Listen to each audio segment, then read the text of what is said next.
정정고는 좀 사자 느낌이 나니까 네네 그렇죠. 정통 네 정통. 네. 이론가인. 네네.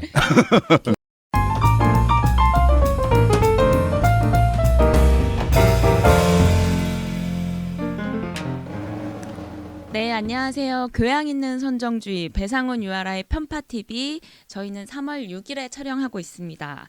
네, 오늘 총선을 앞두고 또 저 중심으로 배상훈 교수님 모셨습니다. 인사 부탁드려요. 자기부터 하는 건데 배상훈입니다. 안녕하세요. 네, 안녕하세요. 저는 레디앙 유아라 기자입니다. 옆에 계신 분은 제가 조금 있다가 소개를 드리도록 네. 하고요. 예. 총선을 앞두고 지금 비례대표 의석 확보용 위성정당 창당 얘기가 계속 나오고 있죠. 그 미래통합당이 비례 의석을 더 많이 갖기 위해서 연동형 비례대표제를 악용해서 미래한국당이라는 위성정당을 만들었고 중앙선관위가 이거를 허용을 했죠. 근데 미통당의 위성정당 창당이 보면 이제 단기적으로는 비례대표 의석을 좀 많이 갖기 위해서 욕심을 부리는 것 같은데 장기적으로는 연동형 비례대표제를 폐기하려는 계획인 것 같아요. 그래서 일전에 이제 저희 편파TV에서도 이 위성정당 문제를 한번 다뤘었는데 당시에 정종관 편집장이 이제 평가하기로는 보수 진영이 정치권을 휘하하고 있다라고 평가를 했었죠. 근데 비슷한 일이 민주당 진영 내에서도 벌어지고 있습니다. 민주당과 시민사회 진영에서 미래한국당이 다수당이 되는 걸 막아야 된다면서 비례연합 정당을 추진하고 있는 건데요. 속된 말로 죽 써서 개주면 안 된다라는 얘기인데 사실 민주당의 비례연합 정당이든 뭐든 미래한국당과 결이 크게 달라 보이지는 않죠. 추진하는 분들은 이거를 뭐 꼼수에는 묘수 이런 식으로 표현을 하는데 뭐 제가 볼 때는 미래한국당에 힘을 실어주는 악수 같습니다만 어쨌든 21대 국회가 어떻게 구성될 것인가의 기로에 놓인 문제이기 때문에 저희가 좀 코로나19 때문에 뭐 관심도가 좀 낮지만 다뤄보기로 했습니다. 비례연합 정당이 그들의 말처럼 묘수인지 이게 맞는 말인지 김종민 정의당 부대표를 모시고 얘기 들어보겠습니다. 인사 네. 부탁드립니다. 안녕하세요. 정의당 부대표 김종민입니다. 네. 전략통이고요. 네.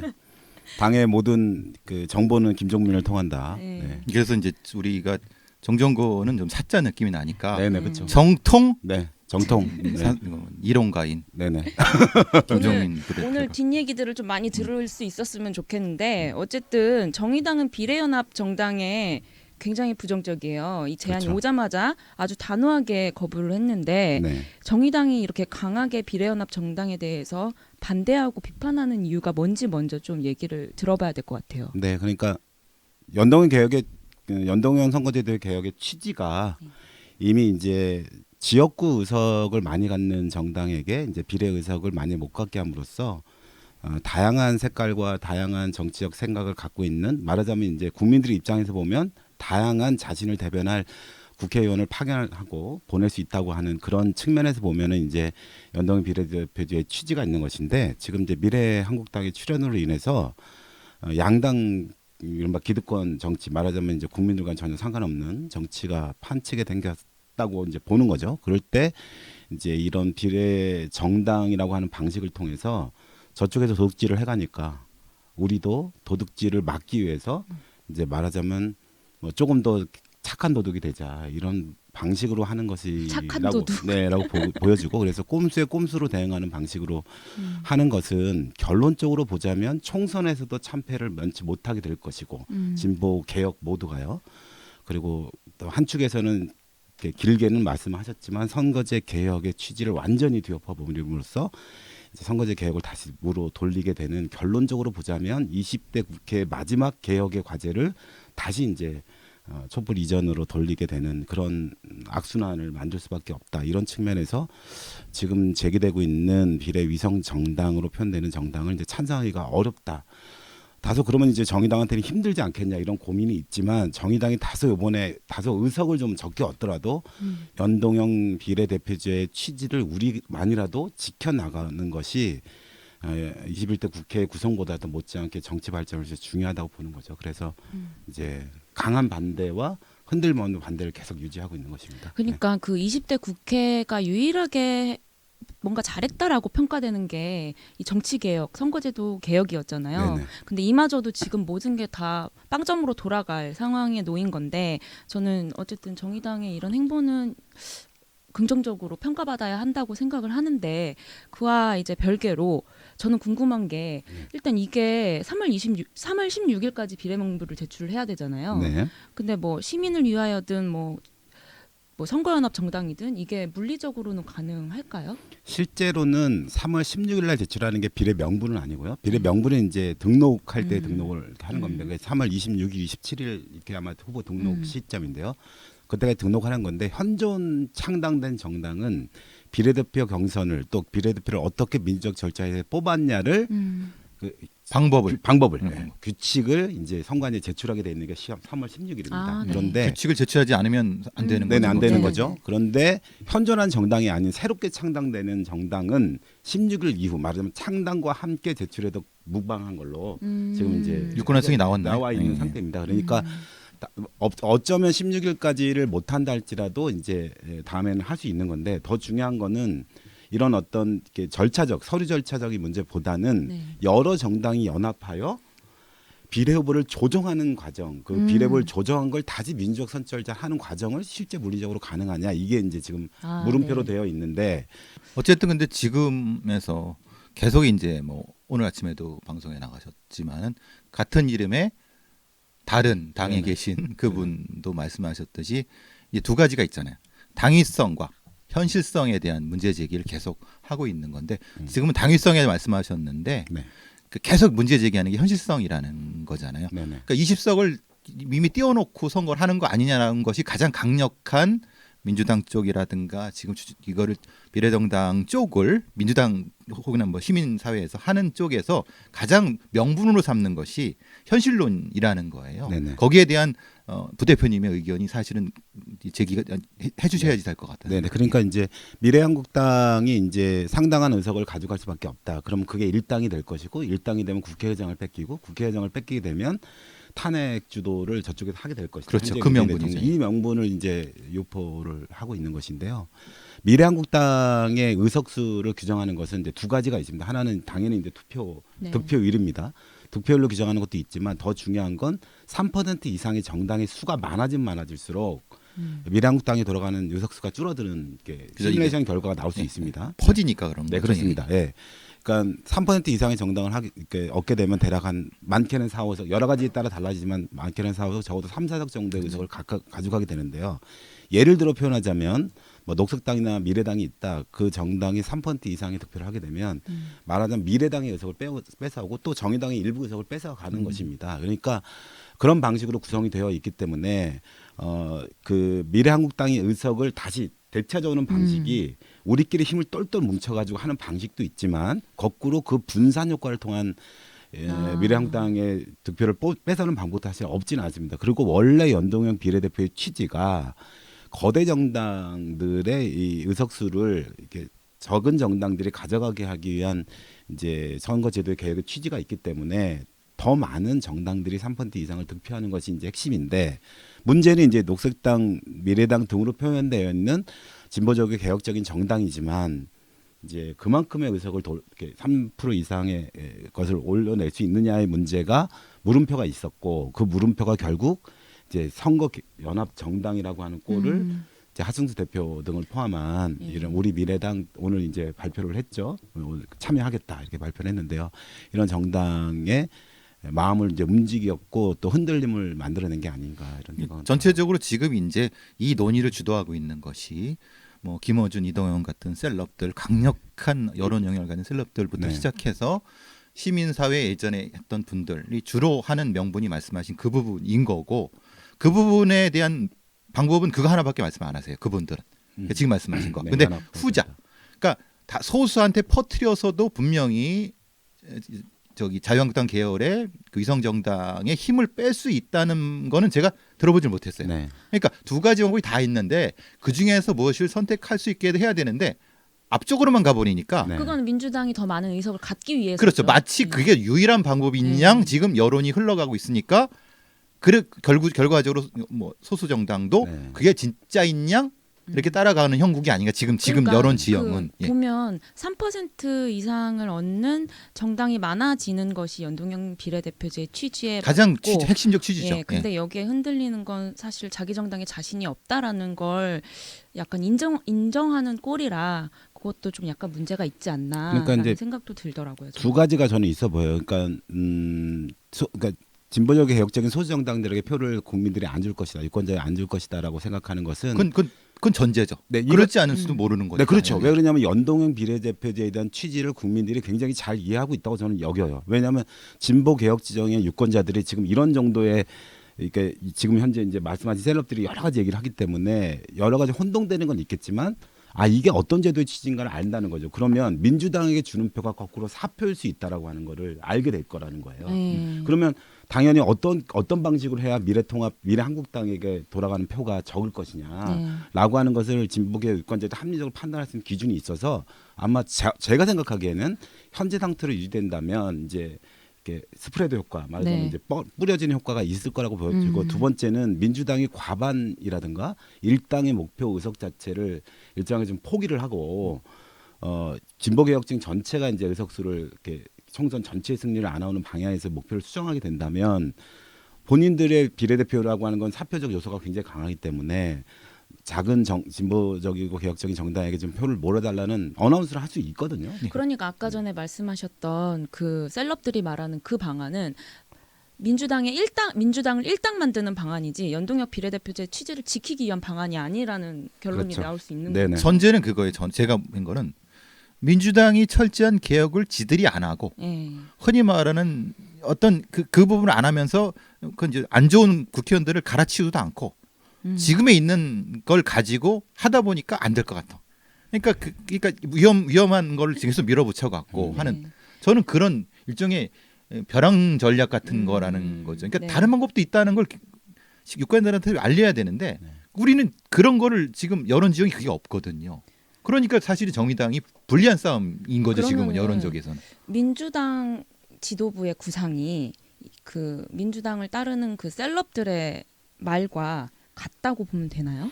꼭 같다고 볼 수는 없다고 보여지는데 민주당도 이제 선택지를 몇 가지를 놓고 이제 고민할 것 같아요. 이제 가장 이게 근자에 떠오르고 있는 여러 가지 방안은 결국 세 가지로 나눠질 수밖에 없어요. 그러니까 하나는 그냥 현재대로 비례대표를 낼 대로 내고 그냥 그대로 가는 방법이 있고요. 두 번째는 비례대표를 아예 내지 않는 무공천을 하고 말하자면 이제 모든 걸 다 진보적이고 개혁적인 정당에게 표를 줘라고 하고 좀 과하게 표현하면 이제 선거 전략상 지역구는 좀 우리한테 좀 주면 어때?라고 하는 구상을 펼칠 수 분할 있고. 전략이죠. 분할 네, 투표 전략이죠. 네. 이제 백낙청 교수님이 얘기했던 이런 전략을 펼 수도 있다고 보여지고 두 가지 안에. 세 번째는 비례대표를 안 내대 이른바 이제 위성 정당의 꼴을 만드는 거죠. 민주당 스스로가 그렇게 해서 명분을 여기서 얻으면서 위성 정당을 만들어서 실리를 취하는 이런 방식으로의 선택지 이 세 가지 중에 하나의 선택지를 갖지 않을까라고 어떤 게 제일 해볼 수 유력해 있어요. 보세요? 지금 아직은 잘 모르겠어요. 매일매일 변하는 것 같고요. 저는 사실은 무공천 위성 정당의 안으로 이제 갈 거라고 이제 예측을 무공천, 했었습니다. 네. 근데 또 오늘 또 여론을 좀 들어보고 또 이래저래 정보를 들어보면 연합정당의 꼴. 근데 그 연합정당이 이제 뭐 이렇게 녹색당 저기 미래당 등등이 포함되는 연합정당이 아닌 시민사회 아까 말씀하셨던 주로 그런 민주당을 지지하는 분들과의 위성정당의 꼴을 그게 만드는 시민을 위하여 같은 그런 그게 거죠? 핵심이죠. 시민을 위하여. 시민을 위하여 정당이 가장 이제 본류에 가깝지 않나 이렇게 네, 다들 지금 평가하고 있습니다. 어제까지 보니까 다른 정치개혁연합이라든가 시민을 위하여 네. 그리고 열린민주당은 사실은 뭐 이거는 정봉주 계열이니까 나가리든 차치하고 나가리라고 하면 되죠. 차치하고 그건 위험한 발언입니다. 이제 차치하고 둘이 있는데 전체적으로 흐름 자체는 시민을 위하여가 주가 되는 분위기고 거기에 이제 아까 말씀하신 그래도 이제 최재성 의원 같이 민주당의 최재성 의원 같이 힘 있는 의원이 얘기한 문제 제기한 거 무공천 전략 부분 첫 번째 부분에서 이게 두 개가 대충 결합되지 않을까라고 하는 것이 아마 오늘 내일의 그런 흐름 같거든요.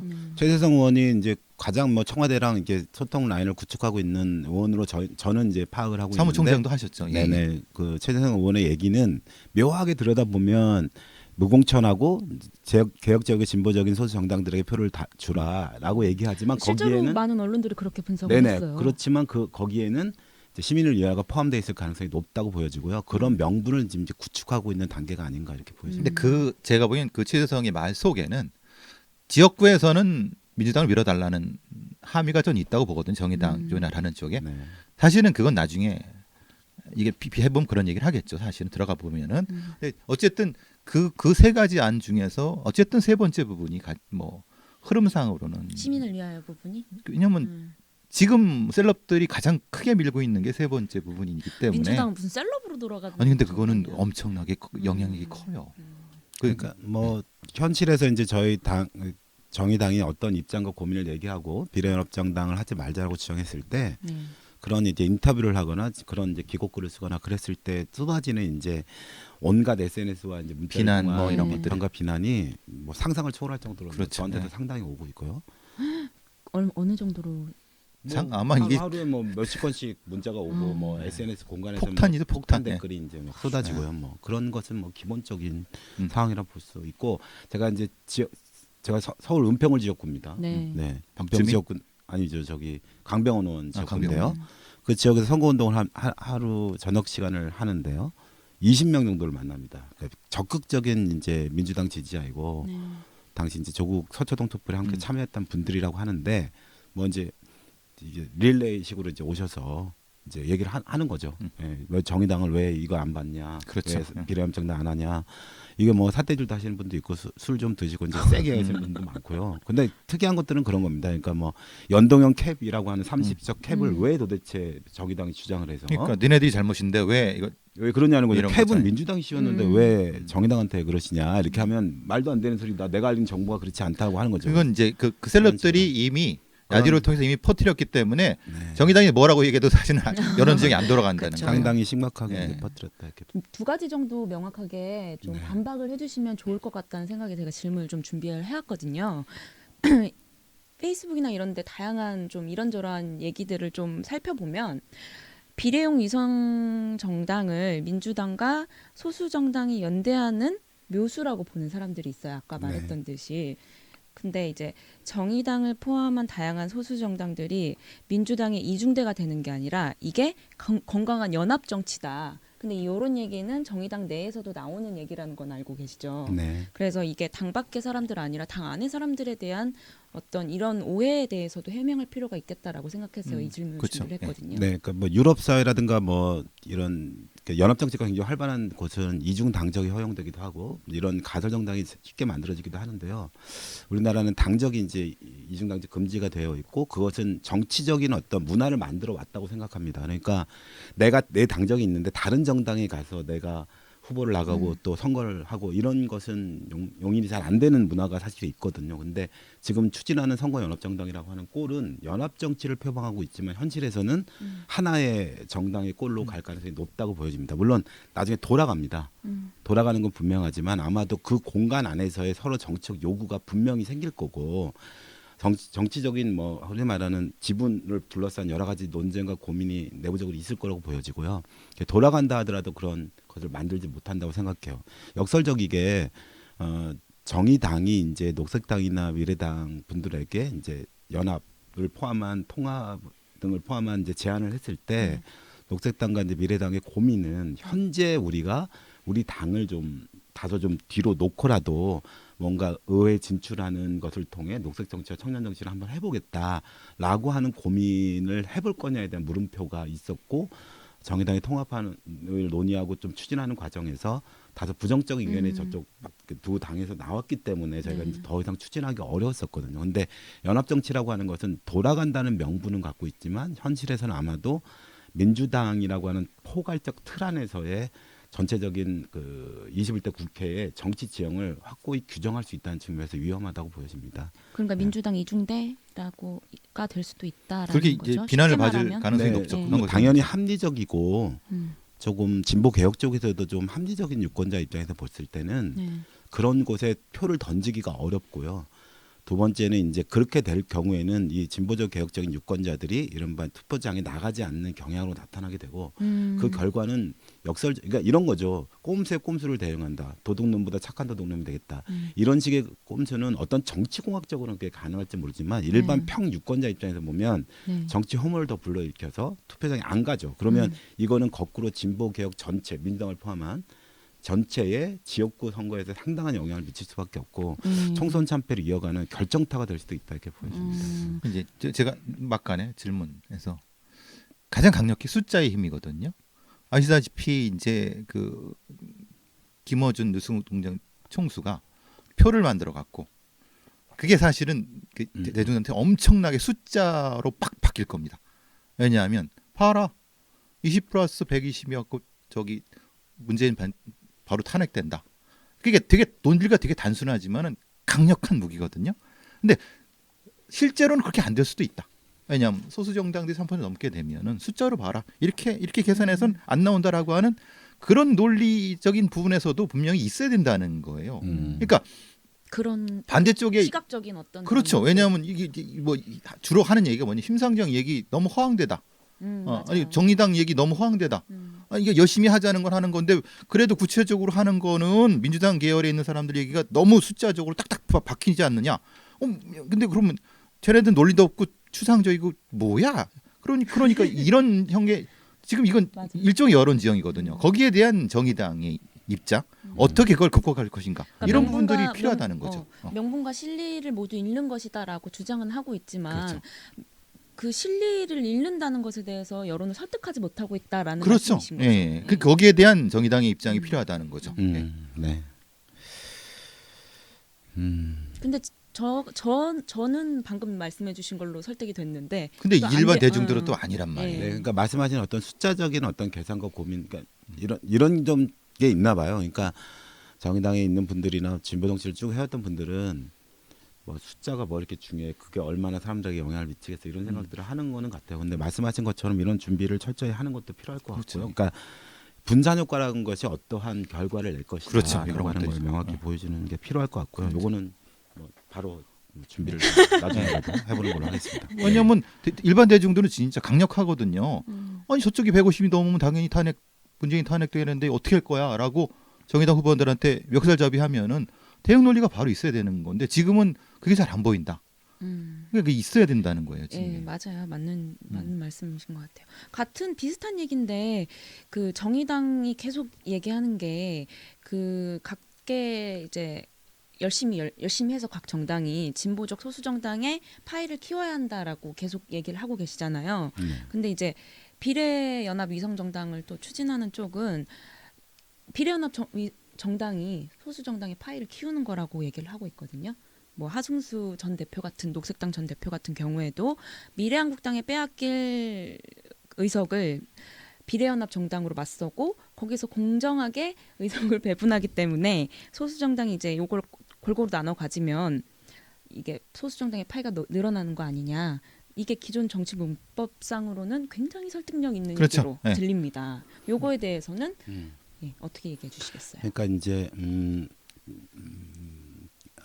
얼마 전에 이제 정치개혁연합과 시민을 위하여가 만나서 이제 이 전체적인 정치개혁연합, 이른바 선거연합 정당을 만들어 보는데 이제 취지를 같이 했다고 들었고 그 과정에서 이제 실질적인 어떤 논의를 시작했다고 들었습니다. 근데 이른바 이제 비례 후보에 이제 몇 번 배치하는 방식과 관련돼서 녹색당도 이제 나름의 전략안이 있었고요. 우리 미래당도 아마 있을 겁니다. 당연히 시민을 위하여도 있었겠죠. 그 지분을 둘러싼 논의에서 결국은 이제 서로 간에 이견이 났기 때문에 이제 말하자면 이제 그 연합 구조를 같이 하기 어렵다고 이제 단절이 된 상황이라고 저는 이제 들었습니다. 이런 것처럼 민주당이 여기 들어오고 정의당이 들어오고 이런 내부적인 어떤 비례 명단을 둘러싼 지분 싸움이라고 하는 것으로 들어가게 될 경우는 그것은 또 외부로 드러날 것이고 그러면은 아주 네네. 추한 모습을 그렇죠. 국민한테 보여줄 수밖에 그러니까 없는 거죠. 진보적인 그 합리적인 유권자 입장에서 봤을 때는 개혁적인 유권자 입장에서 봤을 때는 완전히 이제 좀 저게 꼼수로 대응하다 보니까 엄청난 심각한 상황이 된다. 이런 뭐 저기 미래한국당은 실제 이렇게 하면 되잖아요. 지금 저쪽 되고 저희는 있잖아요. 뭐 여러 정당이 다 이렇게 나름의 이제 굉장히 오랜 기간 진보 정치를 해오고 개혁 정치를 해왔던 사람들이 모여서 한다는 게 쉽지 않다고 보여지고요. 그러니까 그것으로부터 파열이 될 가능성도 일정하게 있다라고 하는 거고 시간이 없다는 거고요. 두 번째는 이제 말씀하신 기준으로 보자면, 그러니까 작은 소수 정당, 진보적인 정당이 이번에 의회를 진출하는 방법은 두 가지가 더 있다고 저는 생각합니다. 아까 말씀드렸던 민주당 발로 제한되는 이른바 자기 던지는 표가 사표가 되니 이 정당들에게 표를 던져주세요 했을 때 민주당을 지지하는 지지층 중에서 진보개혁의 승리를 위해서 저 미래통합당의 요소를 뺏어봐야 되니까 미래한국당에 그렇기 때문에 정의당만 찍는 게 아니라 녹색당, 미래당에 분산투표를 할 가능성이 높다는 게 첫 번째고, 두 번째는 그게 정 어렵고 이렇게 좀 보여지지가 않는다면 저는 정의당과 녹색당, 미래당 등으로 표현되는 진보적인 정치 세력 간의 일정한 연합도 가능하다고 보여집니다. 그러니까 그 연합은 매우 복잡합니다. 그러니까 그게 대체 통합이야, 연합이야, 네. 어떻게 되는 거야, 당장 지금 네. 시간도 없는데 어떻게 하자는 거야, 이게 복잡함이 있지만 다소 이런 문제들도 진보 정치가 경험적으로 뚫어 나갈 수 있다면 그런 것도 가능하지 않나 하는 생각은 머릿속에 혼자 개인적인 머릿속에 갖고 있습니다. 그러니까 굳이 선거연합정당으로 하지 않아도 현실적으로 선거를 하면서 그런 합의들을 이뤄내면은 될 수 있다. 예, 그래서 안 그래도 저도 그걸 여쭤보고 싶었어요. 어떤 선거를 치르는 정당에서는 자신의 정치적 미래에 대한 거를 대중한테 명확히 어느 정도까지는 줘야 되는 거예요. 그러니까 그것이 저는 조금 못 주고 있는 것이 아니냐. 그러니까 밀리는 거 아니냐. 물론 지금같이 이제 이 극보수적인 그 언론 지형에서는 어떤 형태로든 공격받을 수 있는 완전 쓰레기처럼 취급받을 수도 있는데, 그러니까 너네 밀시 협잡하는 거야 이런 식의 할 수 있는데 그것이 아니라 정확한 정치적 미래에 대한 어떤 상이 필요한 부분인데 거기에서 밀리는 것이 아니냐, 좀 그래서 좀 우려가 된다는 거죠. 이게. 매우 힘든 요소가 있는데 이게 이제 뭐냐면은 이제 정의당 책임론이 첫 번째고요. 두 번째는 정의당은 원래 이번에 총선 전략은 민주당은 집권당이잖아요. 그렇죠. 미래 통합당이 있지만 집권당의 실책에 대한 정의당이 확고하고 분명한 입장을 갖고 선거를 해야 된다고 네. 생각을 하고 있었고, 말하자면 연대라고 하는 것은 그 중에 아주 극소수로 취할 수 있는 이제 선택지라고 여겼단 말이에요. 근데 지금 이 상황이 됐어요. 말하자면 뭐 민주당은 완전히 코너로 몰리는 분위기고, 지금 보면 미래통합당은 일정한 공천혁신이 이루어지만 민주당은 지금 공천혁신이 거의 안 되는 상태예요. 그리고 실제로 신기득권이라고 해도 무방할 정도의 뭐 상황이 계속 그렇죠. 벌어지고 있단 네. 말이죠. 그러면 저희가 이번 과정을 통해서 그동안 계속 제기됐던 정의당은 민주당 이중대 아니야라고 이렇게 주장하는 중도층, 그러니까 네. 새롭게 형성된 정치적 중도층이 있거든요. 네. 이런 중도층은 우리 메시지를 명확히 내고 그동안 정의당의 지지율을 지탱해 왔던 절반에 해당하는 다소 민주당 현재 문재인 정부의 개혁을 지지하지만 정의당이 그 개혁을 좀 더 견인했으면 좋겠다고 뒷받침해 줬으면 생각하는 좋겠네. 그런 지지층을 만이 아니라 좀 더 확고한 정의당 지지층을 만드는 게 향후를 위해서는 굉장히 중요하다고 여겼는데 네. 이 모든 전략이 이제 선거연합정당으로 인해서 상당히 흐트러지게 되고 고민이 깊어지게 될 수밖에 없게 돼서 고민이 많은 데다가 여기에 이제 민주당이 끊임없이 이제 상당한 여론을 동원해서 민주당 정의당 책임론으로 지금 대부분 몰고 있는, 그래서 양측으로부터 이제 굉장히 강한 협공당하고 있잖아요. 압박이 돼서 짜증나. 이걸 어떻게 이제 헤쳐나갔냐가 단 지금 뭐 일주일 상간 안에 굉장히 치밀하게 벌어지는 상황입니다. 그래서 이 상황을 잘 헤쳐나가고 좋은 선거 구도가 짜진다면 정의당의 길을 이제 가는 것이고, 그렇지 않다면 뭐 선거 내내 연대 논의와 그렇죠. 이런 용역으로 이렇게 말하자면 거기에 휘말리게 되겠죠. 그럼 망하는 휘말려서 거죠. 네. 다 망하는 다소 거예요. 굉장히 힘들어진 선거가 될 수도 그러니까 있다. 정치적 이상에 대한 구도 싸움에서 일단은 선점해야 되는데 네. 약간 좀 밀리고 있는 것 같아서 걱정이 돼서. 알겠습니다. 이제 슬슬 마무리해야 될 네. 시간이 와서 혹시 마지막으로 오늘 뭐 하실 못하신 말씀이? 말, 못하신 말, 말씀. 내지는 뭐 호소해야 할 뭐 이야기들이 있다면 마지막으로 한마디 좀 부탁드려요. 그러니까 이 채널 보시는 뭐라고 그래야 돼요? 시청자분이나 구독자분들을 네. 보시기에는 아까 이제 배상훈 선생님 말씀하신 것처럼 네. 다소 이제 여론전에서의 정의당 얘기는 옳은 얘기이지 설득력 있는 얘기는 아니다, 이런 고민이 사실은 있는 그렇죠. 것 같고요. 근데 그럼에도 불구하고 정의당은 이제 현재의 국면, 현재의 정치적 국면은 연동형 비례제 선거제 개혁이라고 하는 이 취지를 지키는 것이 아무리 우리 당의 부족함, 또 우리 당의 그 선거에서의 손해, 의석수의 손해가 온다 하지라도 이걸 지키는 것이 저희 길이라고 생각을 하고 다소 좀 밀리더라도 그런 대목에 대한 이해와 또 뭐 한축에서는 좀 적극적인 응원 이런 것들을 부탁드린다는 얘기를 꼭 하고 싶습니다. 네, 네. 저는 정의당을 응원하고요. 예. 감사합니다.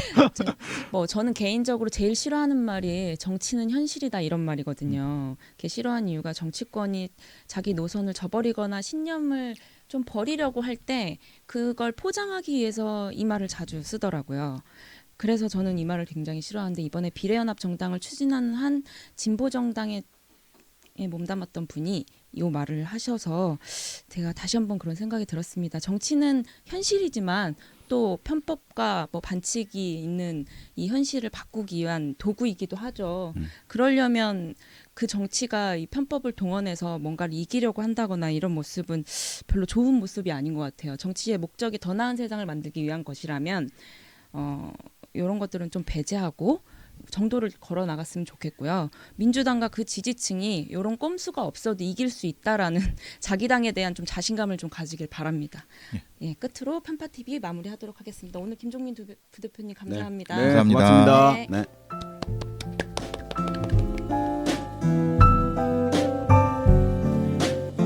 1000명 채워주세요. 구독 빨리. 많이 해주세요.